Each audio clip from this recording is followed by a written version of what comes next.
Today I'm going to talk about the last in the Expanse series, Leviathan Falls. Um, if you have not read this series or been introduced to it somehow, I highly recommend this book. This whole series, in my opinion, is the best space opera that I have come across. And I've read the 2001 series. I've read Old Man's War, which I love, but the Expanse series is absolutely my favorite out of all of them.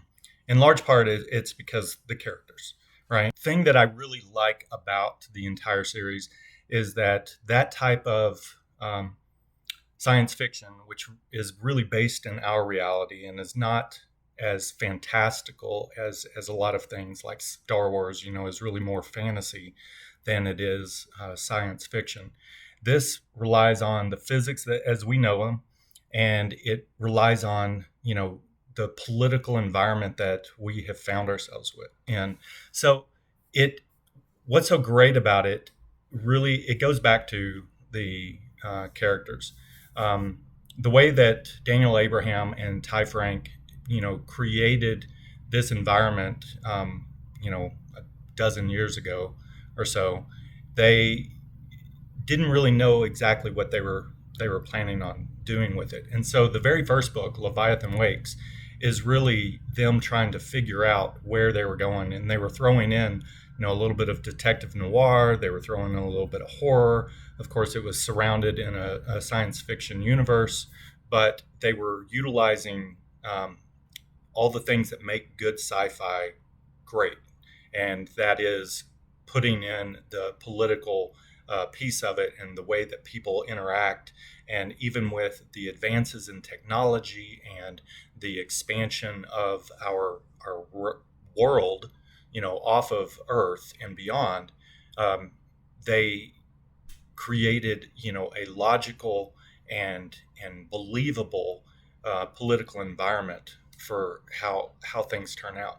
Speaking specifically about Leviathan Falls, um, the ending was a little bit of a surprise to me, though I really liked how they tied everything together with the first book. They brought in, an old favorite.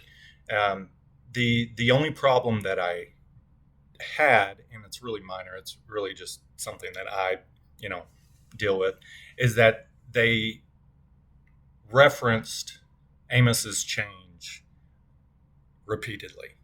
And it wasn't just, it was questioning whether he was still Amos.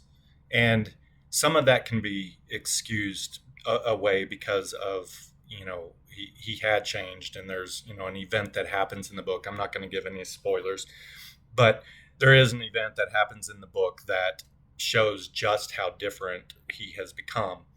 And then ultimately, the final scene is this sort of coda that happens, and it again it makes sense. It has a logical place, or it places itself logically within the storyline, and it's just a great book.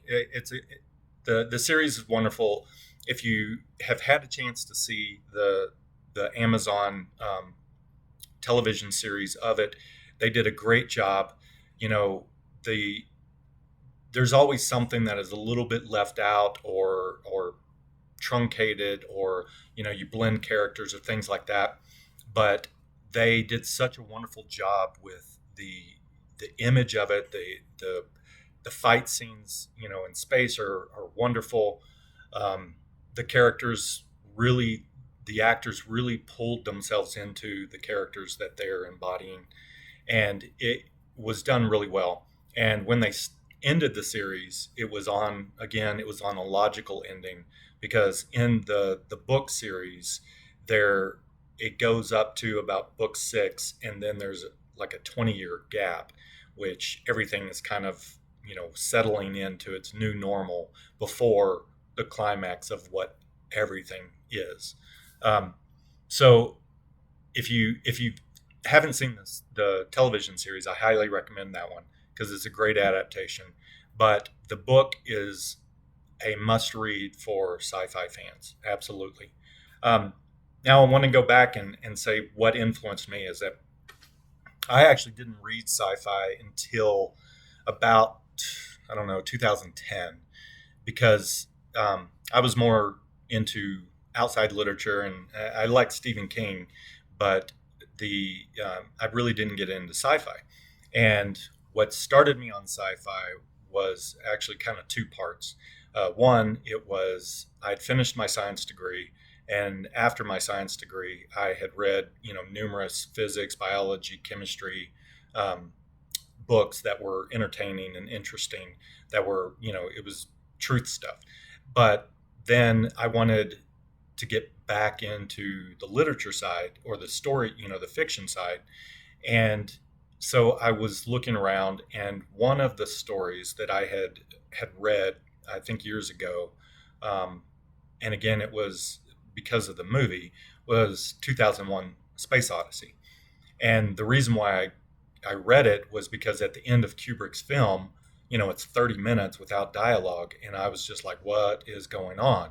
So I picked up the book, and that's what's in the book is what is shown in the movie, and I really fell in love with it. And so I started reading some Arthur C. Clarke, and I really liked that hard sci-fi, that sci-fi that's grounded in our reality. But I really wasn't finding you know that kind of book that was enjoyable to me. And I kept on seeing Leviathan Wakes pop up in recommended book list and everything. And I just was kind of like, well, I don't know. And I didn't know um, at the time, I think that there were three of the books out, but I didn't get it. And when I was in Honduras with the Army, there at the USO, they had, I believe, the second book. And so I picked it up and thought, you know what? I'm going to go ahead and buy Leviathan Wakes, see how it is, and then I'll, move into the second book and then subsequent follow-ons. But I fell in love with it. It was just, it blew me away. The first book was so great. And like I said, they really didn't know exactly what they were planning on doing with the series. So they're just throwing everything, at the canvas. And it pulled me right in. And very similarly with Old Man's War by John Scalzi, but it is the Expanse series is definitely more weighted than Old Man's War. Old Man's War is really in its own context. John Scalzi is, of course, he's a very funny writer, and some of this stuff that he deals with goes into the ridiculous, which is pretty fun. But this one was, even though there's funny parts, it takes itself very seriously. And so I've stuck with it all these years, and I'm very glad that I did. And I'm a little sad to see some of the characters go. It wouldn't surprise me if there's some offshoots that came from it, because they had they actually do have a collection of some of the short stories that they did. But if they return to this universe and pull out some characters and some of where they're at, that wouldn't surprise me, because there's definitely some areas that they could tap. But so anyway, that is the end. I just want to say, great book. If you get a chance, pick it up at the bookstore or at your library, and let me know what you think in the comments below. And yeah, have a great day. Bye. Thanks for watching, everyone. I'm always looking for new stories to read, so if you have any book recommendations, please put them in the comments below. And remember to hit that like and subscribe button. Until next time, happy reading and enjoy the show.